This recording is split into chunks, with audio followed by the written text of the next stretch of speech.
अस्सलामु अलैकुम वरहमतुल्लाहि वबरकातुहू। रब्बी शरह ली सदरी व यस्सिर ली अमरी वहलुल उक़्दतम मिन लिसानी यफ़क़हू क़ौली। उम्मीद है कि आप सब खैरियत से होंगे और आज के अपने टॉपिक का आगाज़ करते हैं। आज हमारा कोई एक टॉपिक नहीं है, डिफरेंट टॉपिक हैं और सारे ही इम्पोर्टेंट टॉपिक हैं। तो आप सब जो है ना, जो मौजूद हैं, कम अज़ कम वो मौजूद रहिएगा कि बाद में फिर रिकॉर्डिंग की भी डिमांड आएगी और फिर बाज़ लोगों को रिकॉर्डिंग में भी समझ नहीं आ रही होती। अच्छा, स्क्रीन शेयर हो रही है आपके साथ, आप देखें। आज हम बात करेंगे क्लासरूम मैनेजमेंट के हवाले से, एजुकेशनल एडमिनिस्ट्रेशन और मैनेजमेंट थ्योरीज़ पर। सबसे पहले इस पे बात करते हैं। आपका ना एक क्वेश्चन आ जाता है, एक आ जाता है, बाज़ दफ़ा दो भी आ जाते हैं। और थ्योरीज़ को किसने पेश किया, ठीक है, मतलब जिस बंदे ने वो थ्योरी पेश की उसका नाम आ जाएगा। तो इसमें डिफरेंट थ्योरीज़ हैं। सबसे पहले जो है वो साइंटिफिक मैनेजमेंट थ्योरी है।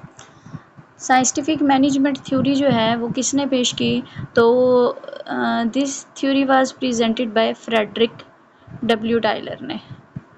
ठीक है, तो ये स्पेस ज़्यादा आ गई तो ये पीछे ही आना था, शायद वो फॉर्मेटिंग में इशू आ गया है। तो फ्रेडरिक डब्ल्यू टायलर ने साइंटिफिक मैनेजमेंट थ्योरी को पेश किया। उसके बाद दूसरे नंबर पर है एडमिनिस्ट्रेटिव मैनेजमेंट थ्योरी। अच्छा, आपने क्या करना है, सिर्फ थ्योरी का नाम याद करना है और उसके प्रेजेंटर का नाम याद कर लेना है बस, और इसमें कोई काम करने वाला नहीं है।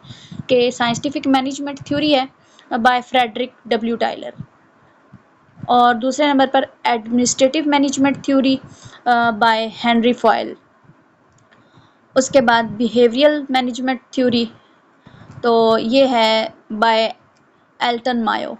उसके बाद bureaucratic management theory by Max Weber. ये लास्ट एग्ज़ाम में आया हुआ भी था ये वाला क्वेश्चन, ब्यूरोक्रेटिक मैनेजमेंट थ्योरी किसने पेश की, तो ये है मैक्स वेबर। उसके बाद theory of management by McGregor ने पेश की। ये थ्योरी ऑफ मैनेजमेंट है, इसका नाम ही इतना है, थ्योरी ऑफ मैनेजमेंट, तो ये मैक ग्रेगर ने। और उसके बाद वाई थ्योरी ऑफ मैनेजमेंट है, ये डॉगलास ने पेश की। और उसके बाद जी थ्योरी ऑफ मैनेजमेंट है, और जी थ्योरी ऑफ मैनेजमेंट जो है वो विलियम जी ऑयची ने पेश की, और ये प्रोफेसर था कैलिफोर्निया लॉस एंजलिस यूनिवर्सिटी में। तो ये 7 जो हैं वो एजुकेशनल एडमिनिस्ट्रेशन मैनेजमेंट थ्योरीज़ हैं। तो एक दफ़ा मैं दोबारा इनको रिपीट कर देती हूँ ताकि आपके लिए थोड़ी सी आसानी हो जाए। सबसे पहले आप अपनी स्क्रीन को स्क्रॉल करें, आपको शो हो जाएगी, मेरी तरफ से शो हो रही है। सबसे पहले साइंटिफिक मैनेजमेंट थ्योरी है जिसको पेश किया फ्रेडरिक डब्ल्यू टायलर ने। दूसरे नंबर पर एडमिनिस्ट्रेटिव मैनेजमेंट थ्योरी है जिसको पेश किया हेनरी फॉयल ने। और उसके बाद बिहेवियरल मैनेजमेंट थ्योरी जिसको पेश किया एल्टन मायो ने। Bureaucratic management theory by Max Weber. और उसके बाद theory of management by McGregor. और उसके बाद वाई थ्योरी है, ये डॉगलास ने पेश की। और उसके बाद जी मैनेजमेंट थ्योरी है, जी थ्योरी ऑफ मैनेजमेंट पेश की बाय विलियम जी ऑयची ने, और ये प्रोफेसर था कैलिफोर्निया लॉस एंजलिस यूनिवर्सिटी में। ठीक है, ये 7 मैनेजमेंट की थ्योरीज़ जो मोस्ट इम्पोर्टेंट हैं, उनके प्रेजेंटर और थ्योरीज़ के नेम जो हैं वो अभी आपके सामने पेश किए गए हैं, और ये बहुत इम्पोर्टेंट है। इनमें से एक क्वेश्चन तो ज़रूर आ जाता है पेपर में, तो आपने इनको अच्छे से याद कर लेना है। इसके बाद आज का जो हमारा दूसरा टॉपिक है वो भी इसी से रिलेटेड है, क्लासरूम मैनेजमेंट एंड डिसिप्लिन के हवाले से और एडमिनिस्ट्रेशन थ्योरीज़ के हवाले से ही। कि एडमिनिस्ट्रेशन थ्योरीज़ में एक टर्म जो है एब्रीवेशन बनाई गई है। अभी आपके सामने दोबारा मैं स्क्रीन शो करती हूँ कि पोस्ट कॉर्ब के नाम से। ठीक है, पोस्ट कॉर्ब स्क्रीन शो हो रही है आपको?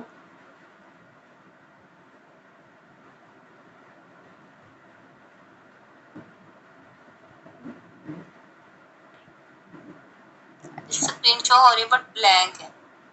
अच्छा चलें 1 मिनट।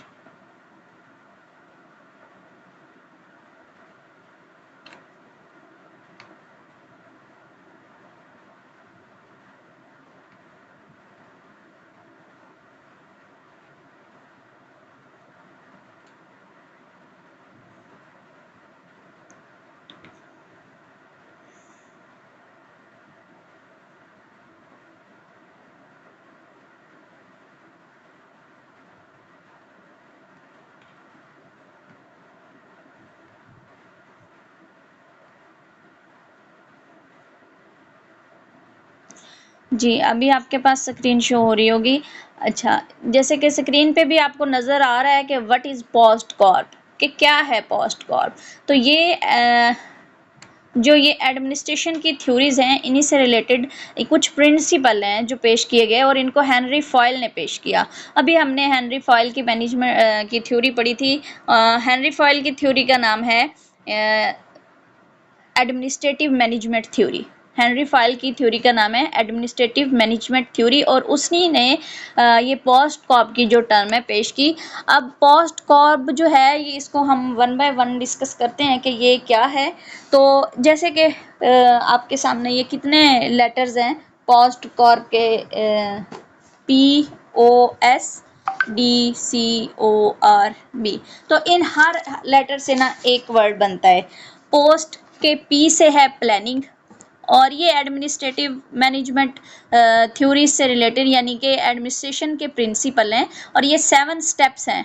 ठीक है 7 स्टेप्स और 7 स्टेप्स में अब वन बाय वन देखें। ये एक्रोनाइम है, जैसे एब्रीवेशन होती है इसी तरह ये एक्रोनाइम है और ये मैनेजमेंट एंड पब्लिक एडमिनिस्ट्रेशन में बहुत ज़्यादा इसका इस्तेमाल होता है। उसके बाद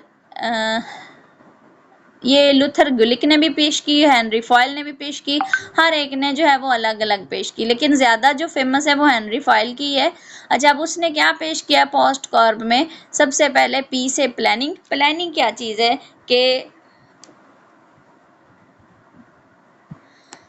जी प्लानिंग क्या चीज़ है, प्लानिंग यानी कि इससे मुराद कोई भी एक्टिविटी या कोई भी प्रोजेक्ट है उसके बारे में प्लानिंग करना। मिसाल के तौर पे हम अपने एजुकेशन से एग्जांपल ले लेते हैं।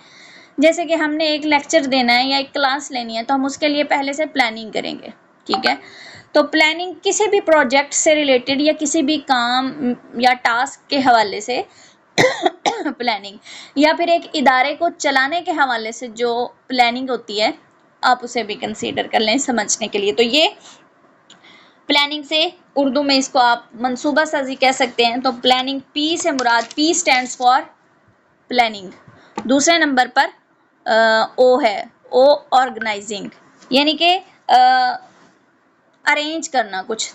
ठीक है ऑर्गेनाइज करना कि जो भी ऑब्जेक्टिव्स हैं उनको अचीव करने के लिए जो रिसोर्सेज हैं उनका इस्तेमाल करके या उनको इस तरह से अरेंज किया जाए कि उनसे भरपूर फ़ायदा हासिल किया जा सके। तो ऑर्गेनाइजिंग जो है एक इदारे के अंदर जितने भी रिसोर्सेज अवेलेबल हैं उनको इस्तेमाल करके अच्छे से तरतीब दे के स्टूडेंट्स को ज़्यादा से ज़्यादा यूटिलाइज़ किया जाए। ठीक है तो प्लानिंग के बाद ऑर्गेनाइजिंग यानी पोस्ट कॉर्प के अंदर P stands for planning, O stands for organising और उसके बाद S है, S stands for staffing. Staffing मतलब कि उर्दू में आप इसको कह लें कि सिलेक्शन ऑफ पीपल या अफराद का इंतखाब जो होता है कि अब क्योंकि कुछ एक प्रोजेक्ट है उसके लिए प्लानिंग कर ली गई, उसको ऑर्गेनाइज किया गया, अब उसके लिए ज़ाहिर उसको मुकम्मल करने के लिए वर्कर्स की भी तो ज़रूरत है। तो फिर स्टाफिंग मीन वर्कर्स, तो वर्कर्स जो हायर कर रहे हैं अब रिलेटेड पर्सन जो है मतलब उस काम के लिए जो मौजूद तरीन अफराद होंगे उनको सिलेक्ट करना।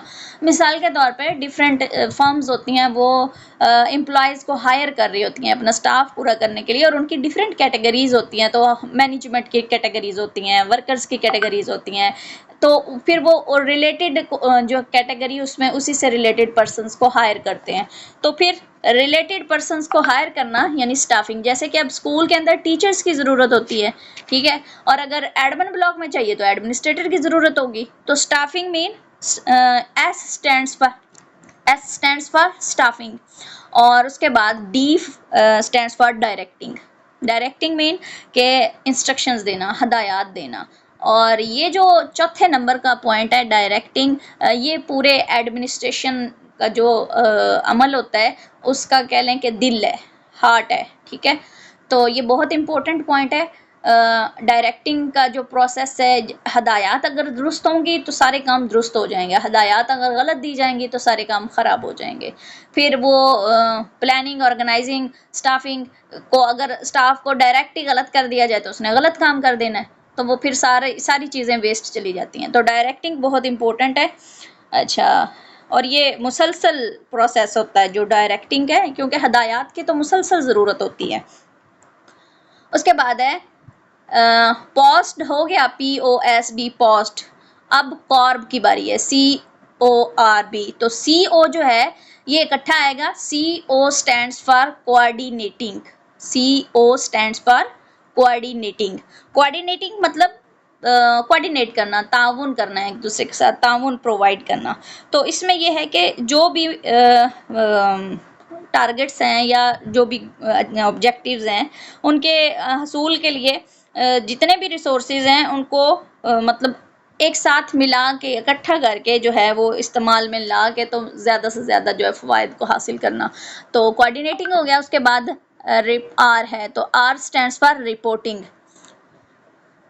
पोस्ट कॉर्ब के अंदर R stands for reporting. Reporting में रिपोर्ट, जैसे मतलब किसी भी चीज़ की रिपोर्ट तैयार की जाती है, तो जितने भी एक्टिविटीज़ परफॉर्म हो रही हैं उनके बारे में, उनके रिजल्ट्स के बारे में जो एडमिनिस्ट्रेटर है उससे रिपोर्ट करना, रिपोर्टिंग है। मिसाल के तौर पे स्कूल के अंदर असेंबली हो रही है, तो आपसे कहा जाता है कि आपने असेंबली के बाद मुझे रिपोर्ट करनी है हेड को कि असेंबली से पहले और दौरान असेंबली किस तरह का इन्वायरमेंट था, किस बंदे ने कौन सी ड्यूटी परफॉर्म की, तो ये सारा रिपोर्टिंग में आ जाएगा, ठीक है। लास्ट पर है पोस्ट कॉर्ब के अंदर B stands for budgeting. Budgeting mean कि जितना भी कोई बजट है स्कूल के अंदर या इदारे के अंदर, कॉलेज, यूनिवर्सिटी, जो भी इंस्टीट्यूट है उसके अंदर, तो उसको जो उसकी एक प्लानिंग के तहत जो है वो उसको यूटिलाइज़ करना, बजट को मेंटेन करना, उसके अंदर ही अपने वसाइल को और अपने अखराजात को मेंटेन करना। तो ये बजटिंग है, यानी जो भी कोई फ़ंड होते हैं स्कूल, कॉलेज, यूनिवर्सिटीज़ के या इदारे के या कंपनी के, उनको मेंटेन करना और उसे यूज़फुल पर्पज़ में जो है वो इस्तेमाल करना। तो ये बजटिंग हो गया। तो ये मैनेजमेंट जो है, एडमिनिस्ट्रेशन मैनेजमेंट थ्योरी के हवाले से ये बहुत इम्पोर्टेंट उनके रूल हैं। ये वन बाय वन आप देखें तो सबको थोड़ा थोड़ा डिस्क्राइब किया गया है। मैंने आसान तरीन अल्फाज में आपको जो है वो एक्सप्लेन कर दिया ताकि आपको लिए समझना आसान हो जाए। प्लानिंग, फिर ऑर्गेनाइजिंग है, ऑर्गेनाइजिंग के बाद स्टाफिंग है, ठीक है। ऑर्गेनाइजिंग क्या है? Involves formally defining, synchronising and classifying the various सब डिवीजन्स और सब प्रोसेस ऑफ द वर्क। ये आप लोग रीड कर लीजिएगा, ठीक है। डायरेक्टिंग, और डायरेक्टिंग जो है वो बहुत इम्पोर्टेंट है। और उसके बाद है कोऑर्डिनेटिंग, कोऑर्डिनेटिंग के बाद है रिपोर्टिंग, और रिपोर्टिंग के बाद है बजटिंग, ठीक है। तो जितने भी अकाउंट्स हैं उनसे रिलेटेड जो वर्क होगा बजट को मेंटेन करने के हवाले से। अच्छा, ये बहुत इम्पोर्टेंट ये भी टॉपिक है पोस्ट कॉर्ब के नाम से। इस पे आपसे जो सवाल आता है वो अमूमन क्या आता है कि वो आएगा पोस्ट कॉर्ब स्टेटमेंट में आ जाएगा और आपसे पूछेगा पोस्ट कॉर्ब में CO स्टैंड्स फॉर, या फिर D स्टैंड्स फॉर, या फिर इसमें आप बताएं B स्टैंड्स फॉर। तो इसमें वन बाय वन हर लेटर का जो मतलब है वो आपको पता होना चाहिए कि इससे क्या है। P for planning, O for organising, S for staffing, D for directing, और CO stands for coordinating, R reporting और B बजटिंग। ये रिवाइज भी हो गया। अब ये हमारे दो जो इम्पोर्टेंट टॉपिक थे वो कवर हो गए।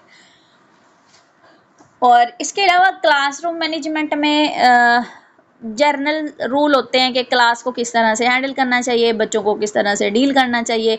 तो वो फिर बहुत ज़्यादा थोड़े से 2-3 लेक्चर हैं, वो अगर आप सुन लें तो ज़्यादा बेहतर है, लेकिन नहीं टाइम तो ठीक है, इतना भी इनफ है।